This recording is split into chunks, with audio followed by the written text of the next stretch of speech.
அஸ்ஸலாமு அலைக்கும் வரஹ்மத்துல்லாஹி வபரகாத்துஹு. நான் டாக்டர் இம்ரான் பேசுகின்றேன். புகழ்பெற்ற புத்தளம் காதி நீதிபதி, பேராதனை பல்கலைக்கழகம், கலம்பு, ரஜரட்ட, வவுனியா கேம்பஸ். அது மட்டுமல்ல, இலங்கை திரைசேரி, யுஎன்டிபி போன்ற அதி உயர் நிறுவனங்களில் கடமையாற்றிய ஒருவர். மாலைதீவு பல்கலைக்கழகங்களிலும் மாலைதீவு கல்வி நிறுவனங்களிலும் அதி உயர் மட்டங்களிலே Villa college, Maldives college of higher education, Maldives national universities இவைகள் கடமையாற்றி பின்னர் ஐக்கிய இராச்சியத்தில், அதாவது யுனைடெட் கிங்டம், அங்கே பாரிய ஒரு அறிவு பின்னணியோடு தற்போது நான் இலங்கையில் இருக்கின்றேன். கடைசியாக நான் புத்தளம் காதி நீதிமன்றத்தில் பாரிய ஒரு பணியை ஆற்றி இலங்கை முஸ்லிம் சமூகத்துக்கும் முஸ்லிம் குடும்ப பிரச்சனைகளை தீர்ப்பதில் ஒரு புத்திஜீவி. We are the intellectuals, we are coming with intellectual message. இதை பற்றி ஒரு புதிய கண்ணோட்டத்தில் நிறைய சாதனைகளையும் நாங்கள் செய்தோம். சில கருத்து வேறுபாடுகள் இருக்கலாம் எங்களுடைய அணுகுமுறையில். இரண்டால், நான் வெலிகமையில் பிறந்து பேராதனை பல்கலைக்கழகத்தில் படித்த ஒருவன், மதரசாவில் கல்வி கற்காதவன். I am not the person from madrasa and not representing from madrasa. And I am calling, my call is always no mullah no madrasa. மதரசாக்கள் இல்லை, முல்லாக்கள் இல்லை. எப்படி இஸ்லாமிய எழுச்சியை கொண்டு வருவது? ஏன்னா நாங்கள் பார்த்தோம், ஐ எம் ஃப்ரம் வெலிகம். வெளிகாமத்திலே பல மதரசாக்கள் இருக்கின்றது. அதே நேரம் பாரி மதரசா ஒரு ஆழமான பின்னணியோடு இருக்கின்ற மதரசாக்கள். நாங்கள் வெலிகமையிலே கண்டோம், இந்த மதரசாக்கள் முல்லாக்களும் ஆற்றுகின்ற பணிகளில் ஒரு சர்ச்சை இருக்கின்றது. மட்டுமல்ல, பலவீனம் இருக்கின்றது. நான் மதரசாக்கு சிந்தனைக்கோ அந்த அமைப்புக்கு எதிரான ஒருவன் அல்ல. I am not the person against மதரசா. அது இருக்கணும். ஆனால் இந்த முஸ்லிம் சமூகத்தில் தன் எல்லைக்கு மேலால் பணியாற்றக்கூடாது. Right, you have the line of control, LOC, அதுக்குள் இருக்கணுமே அல்லாமல் எல்லாவற்றிலையும் மூக்க நுழைக்கக்கூடாது. பாயிண்ட் 1. ரெண்டாவது, my golden rule is their, mullah is not our imam. மதரசாவில் கல்வி கற்ற Mullah he is not our imam. Who is our imam? He is a leader, also he is a shield. எங்களுடைய இமாம் எங்களுடைய தலைவர், அதே நேரம் ஒரு கவசம். he is a leader and shield. எனவே அந்த அறிவு பின்னணியோடு வெலிகமையிலே சூபித்துவம் தப்லீக் ஜமாத் அந்த பின்னணியோடு பின்னர் இலங்கையில் உள்ள சகல இஸ்லாமிய இயக்கங்களையும் கல்வி கற்று ஐரோப்பாவிலே ஒரு பாரிய சர்வதேச ஒரு நிறுவனத்திலும், எல்லா கல்வி நிறுவனங்கள் மட்டுமல்ல, இன்டர்நேஷ்னல் என்ஜிஓஸ் இவர்களோடு சேர்ந்து பணியாற்றி வருவார். So talk of the day today, உங்களுக்கு தெரியும், சனிக்கிழமை நேற்று 2 மணி அளவில் அமெரிக்க ஹெஜமானி, அமெரிக்க மேலாதிக்கவாதம், ஒரு சவரின் நேஷன், மக்களால் தெரிவு செய்யப்பட்ட ஒரு ஜனாதிபதியை கிட்னப் பண்ணி அந்த சம்பவத்தை நாங்கள் பார்த்தோம்.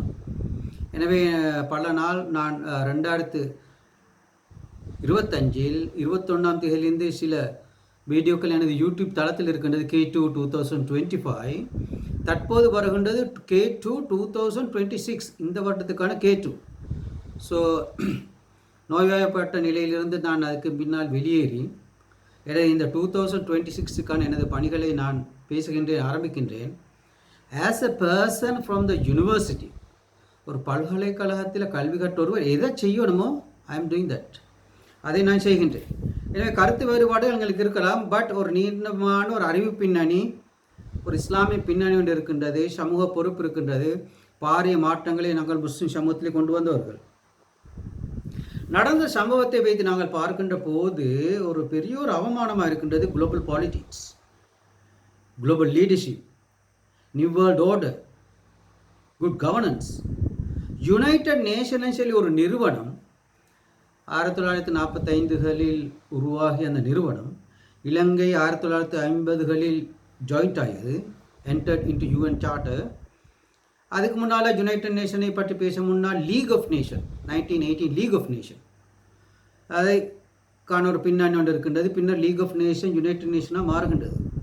எனவே இந்த லீக் ஆஃப் நேஷனில் எடுக்கப்பட்ட சில டிக்ளரேஷன், சில ஆர்டிகுலேஷன், சில முடிவுகள் தான் சவரின் நேஷன், சுதேச நாடுகளை உள்வாங்கியதும், அந்த நாட்டின் சுதந்திரத்தை பாதுகாத்தல், ஜனநாயகத்தை பாதுகாத்தல், மட்டுமல்ல அந்த நாடுகளில் வெளிநாடுகளின் தலையீட்டை இல்லாமலாக்குது. நாங்கள் கண்டோம், அலெக்சாண்டர் இந்தியா வருங்காட்டி சொன்னார், the great Alexander from Macedonia to India. இப்படி படங்களை பார்த்தோம். படம் மட்டுமல்ல, நிஜ வாழ்க்கையில் நாங்கள் பார்த்தோம். கிரீஸில் இருக்கக்கூடிய மெசிடோனியா இருக்கக்கூடிய அலெக்சாண்டர் இந்தியா வரை செல்கின்றார். இஜிப்டிலே அலெக்சாண்ட்ரியா என்ற ஒரு இடம் இருக்கின்றது. எனவே முஸ்லீம் நிலம். இஜிப்ட் வந்து ஒரு முஸ்லீம் நிலம். கிரீஸ் வந்து மாற்று சிந்தனை உள்ள நிலம். எனவே இஜிப்டிலே அலெக்சாண்ட்ரியா என்ற ஒரு பேர் இன்னும் இருக்கின்றது என்றால் அங்கு காலனித்துவம் நடைபெற்றிருக்கின்றது. பல 100 வருடங்களுக்கு பின்னால் நடந்த ஒரு சம்பவம். அந்த பேர் இன்னும் இருக்கின்றது. அந்த பேர் இன்னும் பாதுகாத்து கொண்டிருக்கின்றார்கள் இஜிப்தியன்ஸ். அதே நேரம் நாங்கள் பார்த்தோம் பிரிட்டிஷ் கொலோனிசம். இலங்கையிலே நாங்கள் கண்டோம் பிரிட்டிஷ் கொலோனியலிசம், பிரித்தானிய காலனித்துவம். அதை நாங்கள் கண்டோம். எனவே பின்னர் நாங்கள் சுதந்திரம் அடைந்தோம். we got independence. அந்த சுதந்திரம் அடைந்தது இராணுவ ரீதியாக போராடி பெற்ற சுதந்திரம் அல்ல. நான் இலங்கைக்கு வந்துவிட்டு அமெரிக்காவுக்கு வருகின்றேன். இலங்கை மக்கள் இராணுவ ரீதியாக பிரிட்டிஷ் காலனித்துவவாதிகளோடு போராடி பெற்ற சுதந்திரம் அல்ல. ஆனால் இந்தியாவில் கதை வேறு. உங்களுக்கு தெரியும், இந்தியாவின் திப்பு சுல்தானின் ஒரு கதை வருகின்றது. பிரித்தானிய காலனித்துவவாதிகள் நடுங்குன்ற அளவுக்கு திப்பு சுல்தானின் படை வேகமாக முன்னேறியதை நாங்கள் பார்த்தோம். எனவே இந்தியாவுக்கு சுதந்திரம் வழங்கப்பட்டது, பாகிஸ்தானுக்கு சுதந்திரம் வழங்கப்பட்டது. பின்னர் பங்களாதேஷ் அங்கே இரண்டாக உடைக்கப்பட்டது மொழி அடிப்படையில். தற்போது பங்களாதேஷின் கிரைசிஸ். இந்த வாரத்தில் நாங்கள் பார்த்தோம், அந்த பெண் எதிர்க்கட்சியாக இருந்த அந்த பெண் தலைவி பேகம் மரணத்தை நாங்கள் பார்த்தோம். ஒரு ஜனநாயகத்தின் முழுமையான வடிவம் என்று சொல்லாவிட்டாலும் ஷேக் ஹசீனாவுக்கு ஈக்குவலாக அரசியல் தளத்திலே தனது பணிகளை செய்து வருவர். எனவே மக்கள் தெரிவு செய்கின்ற ஜனாதிபதி, the ruler elected by the people, whether they are good or bad, நாங்கள் மதிக்கின்றோம். எனவே மக்கள் பிழையானவர்களை தெரிவு செய்தால் அது மக்களுடைய பொறுப்பு. So they are the reason for electing a wrong ruler. நாங்கள் மன்னராட்சி ஆதரிப்பதில்லை, இராணுவ ஆட்சி ஆதரிப்பதில்லை, மன்னராட்சி ஆதரிப்பதில்லை, இராணுவ ஆட்சி ஆதரிப்பதில்லை, தாலிபான்களின் ஆட்சியை நாங்கள் ஆதரிப்பதில்லை, வஹாபிசத்தை நாங்கள் ஆதரிப்பதில்லை, அந்தவாதிகளை நாங்கள் ஆதரிப்பதில்லை, ஆர்எஸ்எஸ்ஸை நாங்கள் ஆதரிப்பதில்லை. மட்டுமல்ல, நான் புதியொரு கருத்தை முன்வைக்கின்றேன். முஸ்லிம் ஆர்எஸ்எஸ், ஹிந்து ஆர்எஸ்எஸ்ஸை நாங்கள் கண்டோம் இந்தியாவிலே. ஹிந்து ஆர்எஸ்எஸ் இந்து மதம் பேசிக்கொண்டு இந்து மதத்தினை சிதைக்கின்ற, குழி தோண்டி புதைக்கின்ற ஹிந்து ஆர்எஸ்எஸ்ஸை நாங்கள் கண்டோம். அதில் ஒரு பகுதி பாபர் மஸ்ஜித் உடைத்து நொறுக்கப்பட்டது. அது மட்டுமல்ல, இந்தியாவிலே எல்லா intellectuals, judges, architectures, archaeological department, teachers, இப்படி அந்த கவர்மெண்ட் இன்ஜின், அந்த அரச இயந்திரத்தில் இருக்கக்கூடிய அனைவரும் பெரும்பாலானவர்கள் ஆர்எஸ்எஸ்ஸால் கவரப்பட்டவர்கள். எனவே நீதிமன்றத்துக்கு போனால் நீதி கிடைக்காது, சர்வே டிபார்ட்மெண்ட்டுக்கு போனால் அதுக்குள்ள முஸ்லிம்களுக்குள்ள உரிமைகள் கிடைக்காது. அவர்கள் வரலாறு எழுதினால், ஆர்கியோலஜிக்கல் டிபார்ட்மெண்ட்டின் தரவுகளை வைத்து வரலாறுகளை எழுதினால் அதில் அப்பட்டமான பொய்களை நாங்கள் பார்க்கலாம். இது ஹிந்து ஆர்எஸ்எஸ் பொய்களை வைத்து சமூகத்தை ஏமாற்றி அதிகாரத்தை பறித்து அட்டகாசங்களை செய்வது. அதே மாதிரி நாம் வரேன், இலங்கையில் சில இயக்கங்கள் இருக்குது, முஸ்லீம் இயக்கங்கள் 50களில் வந்தது. பின்னர் சில மதரசாக்கள் 1973 வந்தது. இவர்கள் முஸ்லீம் ஆர்எஸ்எஸ். பப்ளிக்காக நான் பேசுகிறேன். ஹிந்து ஆர்எஸ்எஸ்ஸின் அட்டகாசங்களை நாங்கள் கண்டோம். இவங்க Muslim RSS. They are Muslim RSS. Muslim இஸ்லாமிய சிந்தனைகளை பேசுவது, திரைக்கு பின்னால் அநியாயம் செய்வது, இதை நாங்கள் புத்தகத்தில் கண்டோம். இதற்கு எது நடக்கணுமோ அதை நாங்கள் செய்வோம். ஏனென்றால் ஒரு நீண்ட பயணம் எங்களுக்கு இருக்கின்றபடியால் சடிதியாக சில நகர்வுகளை எடுக்க முடியாது. We have a long journey in the Muslim community, locally, internationally. So எங்களுக்கு ஒரு பணி இருக்கின்றது. அது இன்டலெக்சுவல், பொறுமையாக, அறிவுபூர்வமாக, ஆக்கபூர்வமாக ஜனநாயக போராட்டத்தில், ஜனநாயக நீரோட்டத்தில் நாங்கள் பங்கு பெற்றோம். அதே வேளை நாங்கள் இன்னொன்றை பேசுகின்றோம். ஒரு கருத்து இருக்கின்றது, டெமோக்ரஸி இஸ் குஃபுர், ஜனநாயகம் குஃபுரானது. இன்னொரு பக்கத்தில் இருக்கின்ற ஒரு கருத்து ஜனநாயகம் இஸ்லாம், டெமோக்ரஸி இஸ்லாம். இந்த ரெண்டு சிந்தனை பிரிவுகளிலும் இருந்து இந்த இரண்டு சிந்தனை பள்ளிகளிலும் இருந்து நான் கல்வி கற்று வருவான். ஒரு பக்கம் சொல்லுகின்றது ஜனநாயகம் இஸ் குஃபுர், don't vote, don't engage in politics. அப்படிப்பட்ட சில இயக்கங்கள், இறுகிய தன்மை கொண்ட இயக்கங்கள் இருக்கின்றது. இன்னொன்று நவீனத்துவம் என்ற பெயர் போர்வைக்குள் டெமோக்ரஸி இஸ்லாம் என்று சொல்லுகின்ற இயக்கங்களும் இருக்கின்றது. இந்த இரண்டு முகாம்களுக்குள்ளும் இருந்து நான் ஆழமான ஒரு பயணத்தை மேற்கொண்டு வருவன். நான் ஜனநாயக குஃபுர் என்பதை ஏற்றுக்கொள்வதில்லை. டெமோக்ரஸி இஸ் நாட் குஃபுர், அதை நான் ஏற்றுக்கொள்வதில்லை. So doctor MR school of thoughts, அதை நான் ஏற்றுக்கொள்வதில்லை. நான் இலங்கை மக்களுக்கு வாக்களிக்க வேண்டும் என்று சொல்லுகின்றவர்கள். You must vote in Sri Lankan context. ரெண்டு விடயம் இருக்குது. ஒன்று you must vote Sri Lankan context. நான் சவுதி மிடில் ஈஸ்ட் கான்டெக்ஸ்டை பேசவில்லை, முஸ்லீம் நிலத்தை பேசவில்லை. Because I am Sri Lankan, I am representing for Sri Lankan community. I am an intellectual from Paradani. So I am representing as an intellectual person and coming with the university voice, intellectual voice, localize my global idea. So நான் சொல்லுகின்றேன் முஸ்லிம்கள் வாக்களிக்க வேண்டும் என்கின்றேன். You must vote in Sri Lankan context. அப்போ முஸ்லீம் land கான்டெக்ஸ்டில் எனது நிலைப்பாடனா அது இங்கேக்கு தற்போதைக்கு அவசியமில்லை. ஏனென்று கேட்டால் இலங்கை முஸ்லிம்களுக்கு சாதிக்க முடியும், சாதிக்க முடியாது என்று நான் ரெண்டாக பிரிக்கின்றேன். உதாரணமாக இலங்கை முஸ்லிம்களுக்கு காசா பிரச்சனையை தீர்க்க முடியாது, இலங்கை முஸ்லிம்களுக்கு ரோஹிங்கியா பிரச்சனையை தீர்க்க முடியாது, இலங்கை முஸ்லிம்களுக்கு பாகிஸ்தான் பிரச்சனையை தீர்க்க முடியாது. So the Muslim land contacts, middle east contacts and Sri Lankan contacts totally different. So we have to vote. Point 1. எனவே ஜனநாயகம் குஃப்ருன்னு சொன்னாலும் அந்த சிந்தனை முகாம்களை நான் கல்வி கற்றாலும் I am coming with a different school, Dr. MRM School of Thoughts, coming with you must vote in Sri Lankan context. So அங்கு நான் ஒரு வித்தியாசமான நிலைப்பாட்டை முன்வைக்கின்றேன். அதே போல் நீங்கள் பார்க்கலாம், முஸ்லிம் சமூகத்திலே சில இஸ்லாமிய இயக்கங்கள் என்ற போர்வை, பெயர்களை சொல்ல வேண்டிய அவசியமில்லை, ஜெபடைசிங் இஸ்லாம், சீட்டிங் இஸ்லாம், முஸ்லிம் சமூகத்தை ஏமாத்துகின்ற, முஸ்லிம் சமூகத்தை குழி தோண்டி புதைக்கின்ற ஜெபடைசிங் இஸ்லாம், சீட்டிங் இஸ்லாம், இந்த அமைப்புகள் இருக்கின்றது. இவர்கள் சொல்கின்றார்கள் ஜனநாயகம் இஸ்லாம் என்று. ஒரு சிந்தனை இஸ்லாமாக வருவது எப்படி? உதாரணமாக பௌத்த மதத்திலே நல்ல பண்புகள், நல்ல அம்சங்கள் இருக்கின்றது. பௌத்த மதத்திலே நல்ல சிந்தனைகள் இருக்கின்றது, காருண்யம் இருக்கின்றது. அதற்காக அந்த சிந்தனையை இஸ்லாம் என்று சொல்ல முடியாது. வாக்களிப்பதும் இந்த இடத்திலே அந்த ஊசா மையை பூசுவதும் அது ஜனநாயகம் அல்ல. ஜனநாயகம் என்பது different ideology, there is a different history. Greek ஹிஸ்டரியிலிருந்து நாங்கள் பார்க்கலாம். எனவே இந்த ஜனநாயகம் இடையில் வந்து முஸ்லிம் சமூகத்தில் எங்கே நுழைகின்றது? ஜாலிகல் கிதாப் லா ரைப ஃபீஹி ஹுதன் லில் முத்தகீன். இந்த அல் குர்ஆன் யாருக்கு வழிகாட்டும்? முத்தகீன்களுக்கு வழிகாட்டும். அல் குர்ஆன் வழிகாட்டுவது முத்தகீன்களுக்கு. யார் முத்தகீன்கள்? இஹ்தின ஸிராத்தல் முஸ்தகீம். நேரான வழியை எவன் அல்லாஹ்விடம் கேட்கின்றானோ அவன்தான் ஒரு முஸ்லிம், ஒரு முத்தகீன். எனவே இந்த சிந்தனை பின்புலத்திலே உங்களுக்கு தெரியும், அல் குர்ஆன் வந்து எங்களுடைய வழிகாட்டிகளில் மிக பிரதானமாக பிரைமரி சோர்ஸ். நபிகள் நாயகத்தின் ஹதீஸ் இஸ் அ பிரைமரி சோர்ஸ்.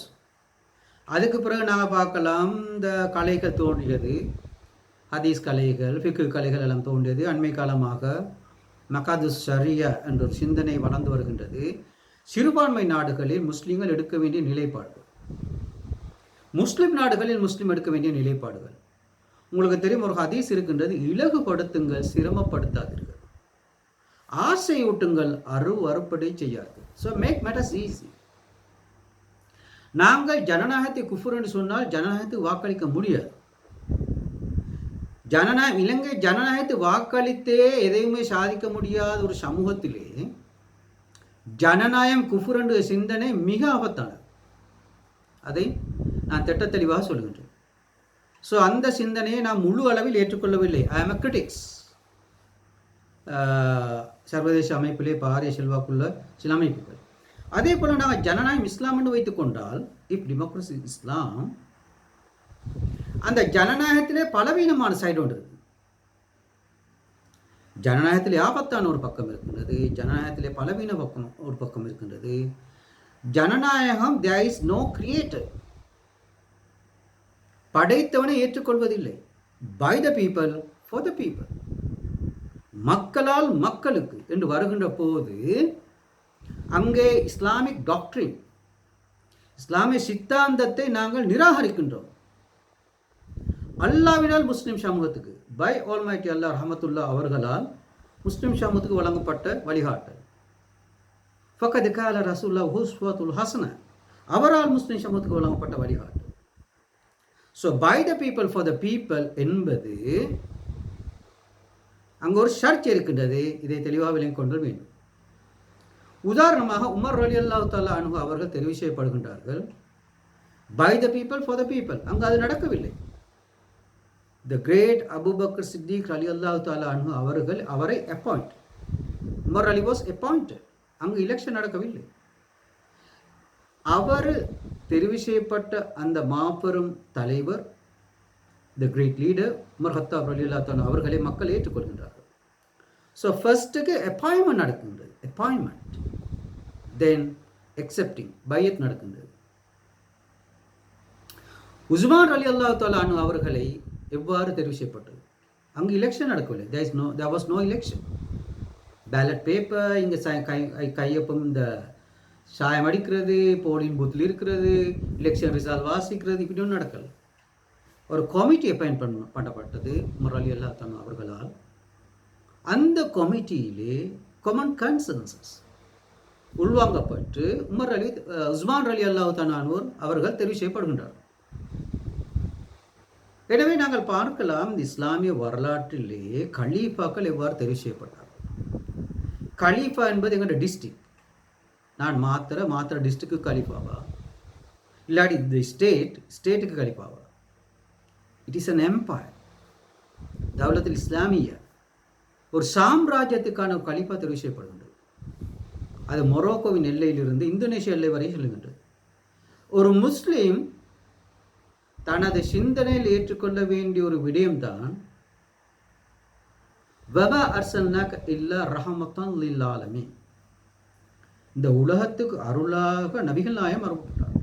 அர்சல்னாக இல்லா ரஹமத்தன், ரஹமத் லில் ஆலமீன், உலகத்துக்கு. So we have global view, global concept.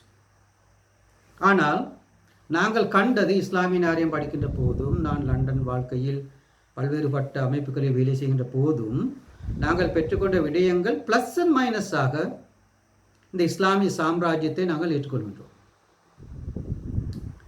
நிறைய வாத பிரதிபாசங்கள் இருக்கின்றது. உங்களுக்கு தெரியும், 4 ரக்காத் தொழுகின்ற தொழுகை 200க்கும் மேற்பட்ட கருத்து வேறுபாடுகள் சஹாபாக்கள் மத்தியில் இருந்திருக்கிறது. ரைட்? கருத்து வேறுபாடு என்பது 4 ரக்காத் தொழுகையில் இருக்குமா என்றால், 2 ரக்காத் சுபஹ் தொழுகையில் இருக்குமா இருந்தால், ஒரு நோன்பு பிடிப்பதில் இருக்குமா இருந்தால், அரசியலில் பல ஆயிரம் கருத்து வேறுபாடுகள் வரலாம். எனவே doctor MRM school of thought, doctor MRM product of Peradeniya coming from Weligama, நான் இலங்கையில் கூட எல்லா இயக்கத்தையும் படித்தேன், ஒன்றில் மெம்பர் ஆகவில்லை. Because I am not happy. நிறுவனங்களையோ மதரசாக்களையோ சொல்லவில்லை. I am not happy. The way you teach, the way you talk, the way you guide, உங்களுடைய சிந்தனையில் சர்ச்சை இருக்கின்றது. There is a controversy. சர்வதேச இஸ்லாமிய இயக்கங்கள் இருக்கின்றது.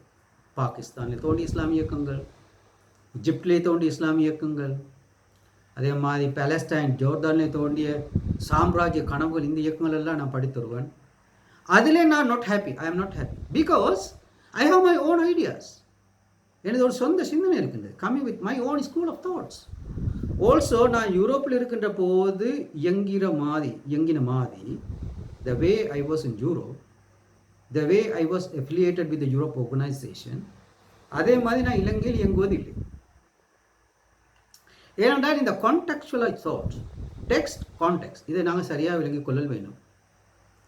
ஆஸ் அன் எக்கனாமிக்ஸ் டீச்சர் ஐரோப்பிய புத்தகங்களை நான் இலங்கையில் கற்பிப்பதில்லை. ஐரோப்பியில் எழுதிய புத்தகங்களை நான் இலங்கையில் கற்பிப்பதில்லை. I am not the person teaching European textbook in Sri Lankan context. ஐரோப்பியர்கள், அமெரிக்கர்கள், அதே மாதிரி ஆஸ்திரேலியா எக்கனாமிக்ஸ் டெக்ஸ்ட் புக்கு நான் இலங்கையில் கற்பிப்பதில்லை. Because I am not a silly man to carry silly thought in my back. எனது முதுகில் அற்பத்தனமான சிந்தனைகளை சுமக்கின்ற ஒரு புத்திஜீவி அல்ல. I am not a silly man. However I am accepting மேற்கத்திய சிந்தனைகளில் நல்ல பகுதி ஒன்று இருக்கின்றது. மேற்கத்திய சிந்தனை நல்ல பகுதி ஒன்று. உதாரணமாக ஜனநாயகத்தை எடுத்துக்கொண்டால் அதில் 2 பகுதி இருக்கின்றது. ஜனநாயகம் உருவாகிய எப்படி? The originated components.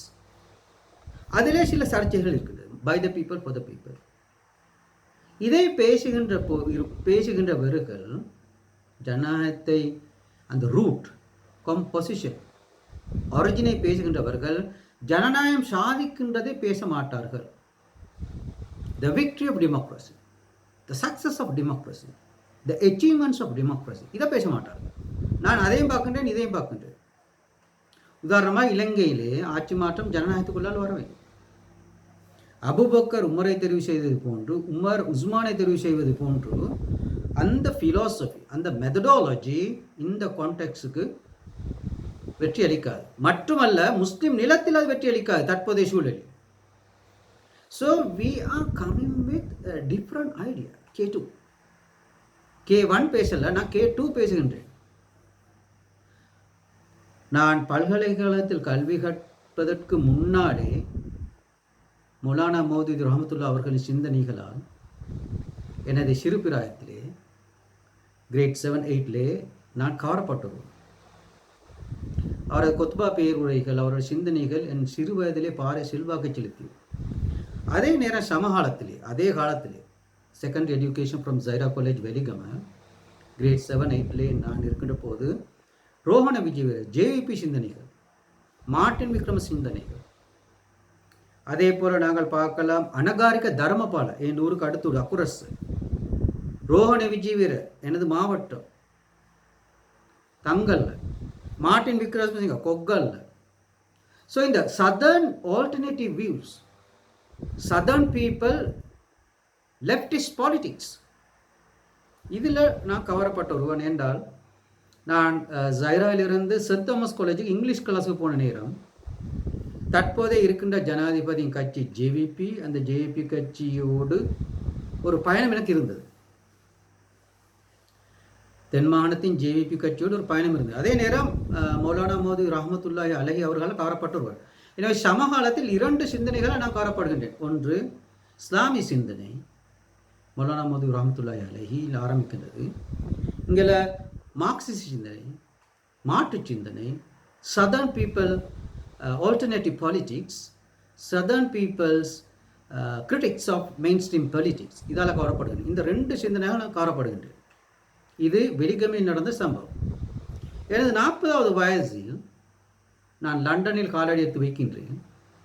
First week காலடி எடுத்து வைத்தவுடன் அங்கே தகையுத்தீன் அப்ஹானி ரஹமத்துல்லாஹி அலைஹி அவர்களுடைய சிந்தனையால் நான் கவரப்படுகின்றேன். இப்படி ஒரு ஆள் இருப்பதை யாரும் சொல்லவில்லை. அல்லாஹ் எனக்கு வழிகாட்டினான். பிறகு அவருடைய கான்ஃபரன்ஸ் அலெக்சாண்டர் பிளஸுக்கு நான் சென்றேன். அதிலிருந்து ஒரு 2 வருடம் அதற்குள்ளே பயணித்தேன்.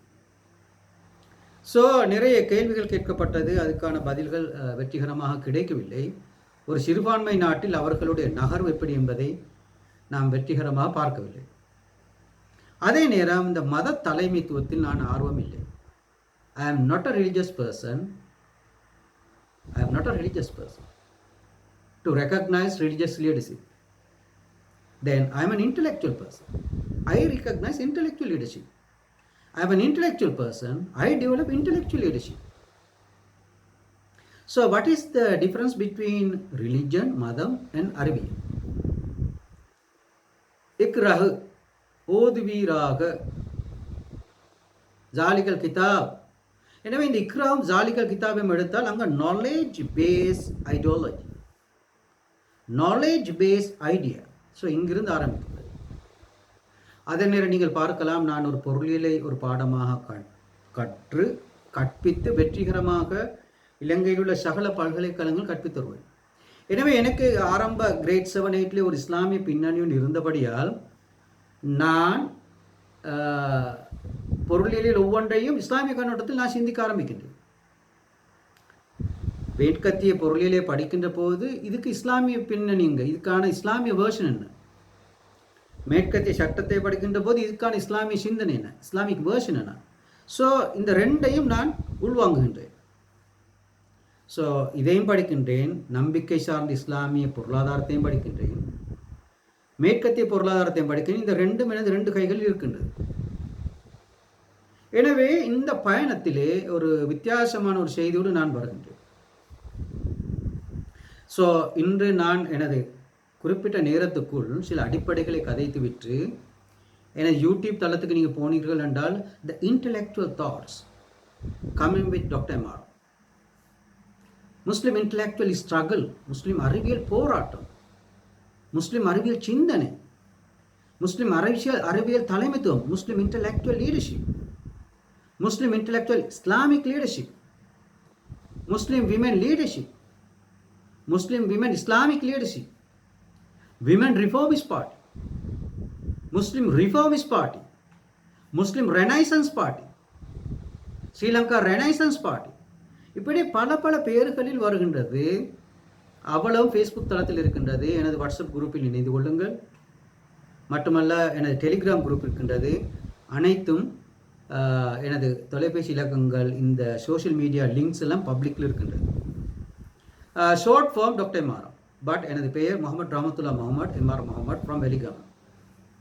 Let us come to the point today.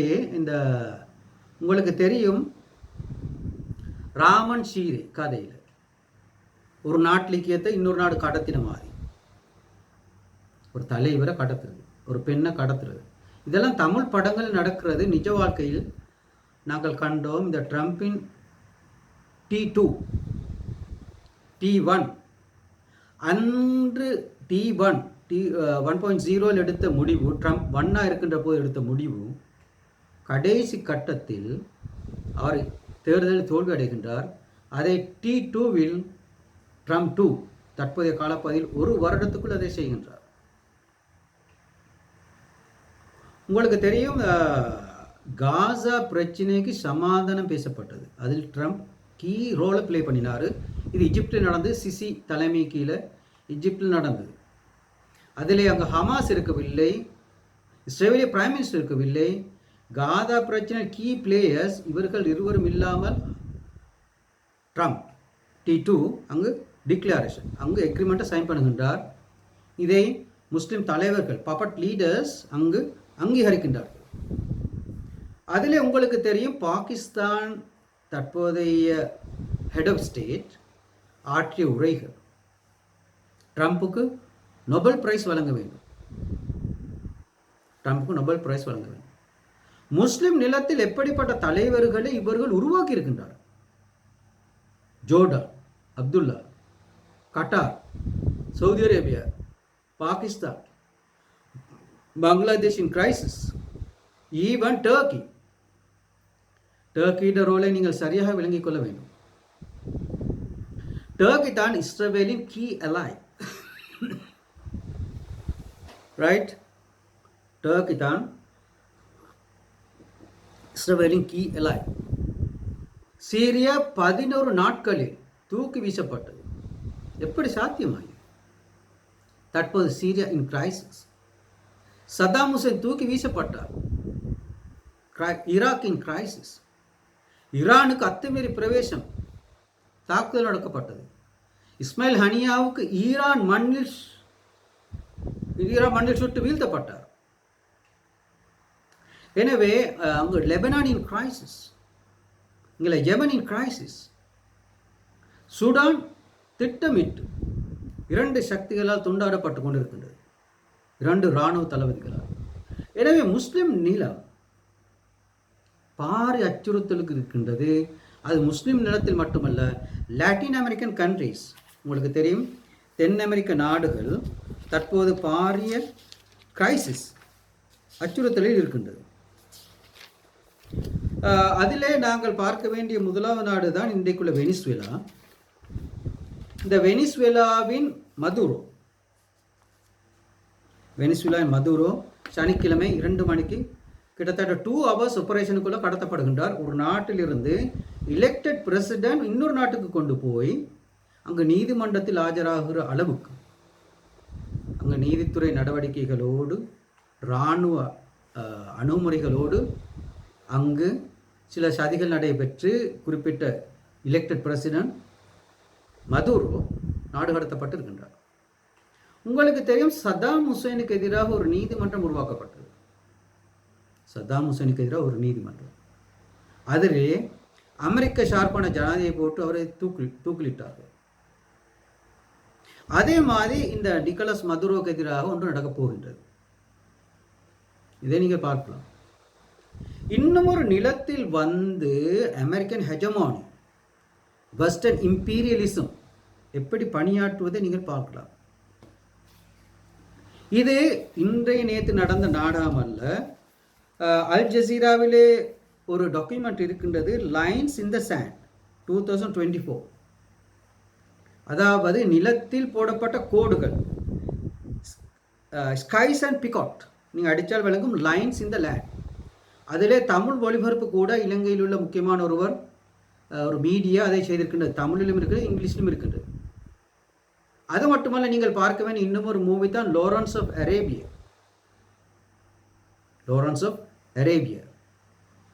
இவர் அமெரிக்க உளவாளி. இந்த நாகூர் ரிஸ்வான் என்றவரால் அழகா இந்த லாரன்ஸ் ஆஃப் அரேபியா பற்றி யூடியூப்லேயே விளக்கப்படுத்துகின்றார். எனக்கு ஒரு வாய்ப்பு கிடைத்தது லண்டன் வாழ்க்கையிலே.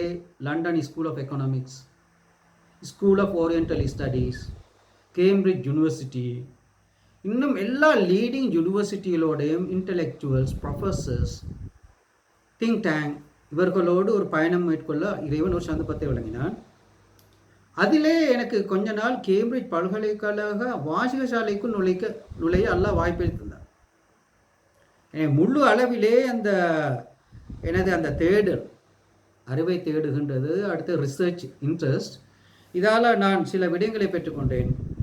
Lawrence of Arabia, Lawrence Arabia மண்ணில் காலடி வைப்பதற்கு 300 வருடங்களுக்கு முன்னால், தெளிவாக விளங்கிக்கொள்ள வேண்டும், முஸ்லிம் நிலத்திலே சதி செய்ய திட்டம் தீட்டுவது 1924ஆம் ஆண்டில் இஸ்லாமிய சாம்ராஜ்ய கனவு முடிவடைகின்றது. உஸ்மானிய சாம்ராஜ்யம் முடிவடைகின்றது. ஆனால் 1924 மார்ச் 3ஆம் தேதி முடிவடைகின்றது. அதற்கு முன்னால் 300 வருடத்துக்கு முன்னால் கேம்பிரிட்ஜ் இன்டலெக்சுவல், கேம்பிரிட்ஜ் பல்கலைக்கழக புத்திஜீவிகள், think tank, strategic policy makers, யூரோப்பில் உள்ளவர்கள் ஒரு டேபிளிலிருந்து ஆராய்கின்றார்கள் இந்த உஸ்மானிய சாம்ராஜ்யத்தை எவ்வாறு அழிப்பது. ஒன்று அழிப்பு, 2 முஸ்லிம் சமூகத்திலே பாரிய பிளவுகளை கொண்டு வருவது. இதற்கு அவர்கள் வஹாபிசத்தை கொண்டு வந்தார்கள், அரப் தேசியவாதத்தை கொண்டு வந்தார்கள், முஸ்லிம் புத்திஜீவிகளுக்கு செக்குலர் எஜுகேஷனை உள்வாங்கினார். இங்கே படிங்க. அதே நேரம் உங்களுக்கு தெரியும், ஒரு நாளும் திரும்ப ஒரு சாம்ராஜ்யம் உருவாகாமல் இருக்க விஷ கருத்துக்களை, டேஞ்சரஸ் கன்செப்ட் உருவாக்கினார்கள். எல்லை பிரச்சனைகளை கொண்டு வந்தார்கள். இதிலே அவர்கள் வெற்றி அடைந்தார்கள். எனவே 100 வருடம் கழிந்தும் இதுவரை முஸ்லிம் உலகுக்கு ஒரு காமன் பொலிட்டிக்கல் என்டிட்டி, பொதுவான ஒரு அரசியல் ஒழுங்கை உருவாக்க முடியாமல் போய்விட்டது. ஐரோப்பிய யூனியன் யூரோ கரன்சி உருவாக்கி, யூரோ சென்ட்ரல் பேங்கை உருவாக்கியது, யூரோ பார்லிமெண்ட்டை உருவாக்கியது, யூரோப்பியன் ஃபாரின் பாலிசி உருவாக்கியது. ஒரு நாட்டிலிருந்து அடுத்த நாட்டுக்கு போர்டர் எல்லை மீறி செல்ல வாய்ப்பை வழங்கியது. உதாரணமாக ஐரோப்பாவில் இருக்கின்ற போது நாங்கள் கண்டோம், ஐரோப்பாவிலே ஒரு பக்கம் பிரான்ஸ், ஜெர்மன் செல்வாக்குள்ள நாடு, இன்னும் ஒரு பகுதியில் இருக்கின்றது வெரி புவர் நேஷன்ஸ். இவர்கள் யூகேக்கு வந்து வேலை செய்தார்கள். ஸோ அவர்களுடைய பாஸ்போர்ட்டை வைத்துக்கொண்டு யூகேக்கு வந்தார்கள், வேலை செய்தார்கள். விசா தேவையில்லை, பாஸ்போர்ட் தேவையில்லை. Because of European Union enlargement and integration. சுமார் 25 நாடுகள் யூரோப்பியன் யூனியனுக்குள் உள்வாங்கப்பட்டு அவர்கள் எல்லை மீறி வந்து தொழில்களை செய்து தாய் நாட்டுக்கு பணத்தை எடுத்துக்கொண்டு சென்றார்கள். முஸ்லிம் நாடுகளிலே இன்று சவுதியிலிருந்து இன்னொரு நாடுக்கு போக வேண்டும் என்றால் பாரிய விசா சிக்கல் இருக்கின்றது. உங்களுக்கு தெரியும், பஹ்ரைனுக்கும் சவுதி அரேபியாவுக்கும் அண்மை காலத்தில் ஏற்பட்ட ஒரு முருகல், யமனுக்கு அனுப்பப்பட்ட ஒரு இராணுவ கப்பலில் ஏற்பட்ட சர்ச்சை, சூடானிலே 2 இராணுவ தளபதிகளின் மோதல், இதுக்கு யுனைடெட் அரப் எமிரேட்ஸ் துபாய் மையப்படுத்திய முதலாளித்துவ சூழ்ச்சிகார மன்னர்கள் அந்த நாட்டில் அப்பாவி மக்களை கொலை செய்வதற்கு ஆயுதம் வழங்கிய விதம், தங்கத்தை பெற்றுக்கொண்டார்கள், பணத்தை வழங்கி ஆயுதத்தை வழங்கினார்கள், அப்பாவி மக்கள் கொன்று குவிக்கப்பட்டார்கள். ஜெமனில் உங்களுக்கு தெரியும், ஜெமன் என்பது இஸ்லாமிய வரலாற்றிலே சன்ஹா அண்ட் ஹல்ரமோத். சன்ஹா இருப்பது ஜெமனில், ஹல்ரமோத் இருப்பது ஜெமனில். சன்ஹாவுக்கும் அல்ரமோத்துக்கும் இடையில் மக்கள் பயமின்றி போவார்கள் என நபிகள் நாயம் கண்மணி நாயம் ஸல்லல்லாஹு அலைஹி வஸல்லம் அவர்கள் சொன்னார்கள். ஹப்பாத் இப்னு ஹரப் ரலியல்லாஹு தஆலா அன்ஹு அவர்கள் ஒரு சம்பவத்தின் போது ஒரு காலம் வரும் சன்ஹாவிலிருந்து ஹல்ரமோத் வரை மக்கள் பயமின்றி போவார்கள். எனவே இந்த நஜிதை பற்றி ரசூலுல்லாஹி ஸல்லல்லாஹு அலைஹி வஸல்லம் கூறியிருக்கின்றார், யமனை பற்றி கூறியிருக்கின்றார்.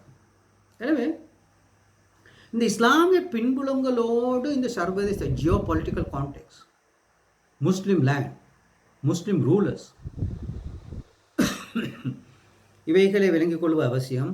இலங்கையிலே முஸ்லிம் புத்திஜீவிகளுக்கு வழிகாட்டுகின்ற எந்த ஒரு அமைப்பும் இல்லைன்னு சொல்லுகின்றேன். என்றால் இலங்கையிலே நான் கிரேட் 7, தட் மீன்ஸ் 1983களில் இருந்து நான் எல்லா அமைப்புகளோடும் இருந்திருக்கேன். எல்லோரும் பிரிண்ட் பண்ணுகின்ற புத்தகத்தை வாசிப்பேன், மேகசினை வாசிப்பேன். இவர்கள் இஸ்லாத்தை வியாபாரமாக செய்வதே தவிர சரியான கண்ணோட்டத்தில் புத்திஜீவிகளுக்கு வழங்கவில்லை. ஸோ இதிலிருந்து நாங்கள் வெளியேறினோம். அவர்களை நாங்கள் நம்பிக்கை இழந்தோம். Don't trust them. அவர்களை நம்பாதீர்கள் பகிரங்கமாக சொல்லுகின்றேன். பேரை சொல்லி நிறுவனத்தை சொல்லி நான் சொல்லுவேன், டோன்ட் ட்ரஸ்ட் தெம். அல்லாஹ் உங்களுக்கு அறிவை தந்திருக்கிறார். You are the intellectuals. நாங்கள் வழிகாட்டுகின்றோம். Use my Facebook pages, groups. Just spend some time. Or talk to me directly. We will give a proper answer on time. எனது பணி முழு இலங்கையில் நடைபெறும். நான் தற்போது புத்தளம் மாவட்டத்தில் இருந்தாலும், வெலிகமையில் பிறந்தாலும் எனது பணி முழு இலங்கையில் நடைபெறும். மட்டுமல்ல, நான் மாலைதீவுக்கு எனது சிந்தனைகளை கொண்டு செல்வேன். Because I have biggest supporters in Maldives. Also Tamil Nadu, Saudi அரேபியாவில் என்னை பயன்படுத்திய இந்திய தமிழ் மக்கள், தமிழ் பேசும் முஸ்லீம்கள் இருக்கின்றார்கள். So I will be in Tamil Nadu, I will be in Kerala, also I will be in Dubai, again Saudi Arabia, Middle East. எனவே அல்லாஹ் உலகத்தை விரிவுபடுத்தியிருக்கின்றான், எங்களது சிந்தனைக்கான வழிகாட்டலை தந்திருக்கின்றான். இதன் தொடர்ச்சி இன்றைக்குள்ள இன்ட்ரடக்ஷன், ட்ரம்ப் வெனிசுவேலா கிட்னாப், இதோட தொடர்ச்சி பாகம் 1 இன்று நான் ஆரம்பிக்கின்றேன். தொடர்ச்சியாக கேட்டு கான்ஃபரன்ஸ் 2026. ஸோ கேட்டு கான்ஃபரன்ஸ் 2026 அதற்கான பிளேலிஸ்ட்டை பாருங்கள். கேட்டு கான்ஃபரன்ஸ் 2025 அதுக்கான பிளேலிஸ்ட்டை பாருங்கள். Just text me your WhatsApp 7700071967 777361967. Text your WhatsApp, I will reply you immediately. அதெல்லாம் உங்களுக்கு ரஹ்மத் செய்வான். சிந்திக்காமல் இருப்பது ஒரு குற்றம், செயல்படாமல் இருப்பது ஒரு குற்றம், எழுதாமல் இருப்பது ஒரு குற்றம், பேசாமல் இருப்பது ஒரு குற்றம். நான் தனியாக ஆஸ் அ பர்சன் இண்டிவிஜுவலி நிறைய அநியாயத்துக்கு எதிராக போராடி வெற்றி அடைந்திருக்கின்றேன். பெஸ்ட் எக்ஸாம்பிள் அமல் இன்டர்நேஷனல் ஸ்கூல், கலம்பு ஃபைலுக்கு அமல் இன்டர்நேஷனல் ஸ்கூல் பிரின்சிபல் ஓடினார், போர்ட் ஆஃப் மேனேஜ்மெண்ட் ஓடினார். சவுதியில் இருக்கக்கூடிய ஸ்ரீலங்கன் இன்டர்நேஷனல் ஸ்கூல்